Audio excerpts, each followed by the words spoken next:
இந்த ஃப்ளவர் வந்து பார்த்திங்கன்னா ஆன்லைனில் வந்து சேல் பண்ணுறாங்க. ஸோ எனக்கு ரொம்ப நாளாகவே வாங்கி வைக்கணும் அப்படிங்கிற ஆசை. தலையில் வைக்கணும் இல்லையோ வாங்கணும் அப்படிங்கிற ஆசை இருந்துச்சு. அவங்க சொல்கிற நம்பருக்கு கால் பண்ணி இந்த ஃப்ளவரோட ரேட்டை கேட்டால் 500 1000ன்னு சொல்லுவாங்க. அந்த 500 1000 இருந்தால் நம்ம ஒரு மாதம் மளிகை செலவை முடிச்சிடலாமே அப்படிங்கிற அளவுக்கு தான் தோணும். ஃபைனலாக இந்த ஃப்ளவர் வந்து பார்த்திங்கன்னா என்னோடய சிஸ்டர் வந்து 200க்கு திருவிழாவில் வந்து சேல் பண்ணுறாங்க அப்படின்னு சொல்லிட்டு எனக்கும் அவளுக்கும் வாங்கி வச்சுருந்தா.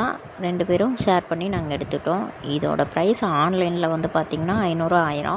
ஸோ திருவிழாவில் என்னோடய தங்கச்சி எனக்கு வாங்கி கொடுத்தது வந்து பார்த்திங்கன்னா 200 அவங்க வாங்கி கொடுத்துட்டாங்க. பார்க்குறதுக்கு நல்லா இருக்கே அப்படின்னு சொல்லிட்டு இந்த பூவை வந்து ஆன்லைனில் சேல் பண்ணுறாங்க அப்படின்ட்டு அதிகமான ரேட் கொடுத்து யாருமே வாங்கி வந்து இந்த பூவை யூஸ் பண்ண வேணாம்.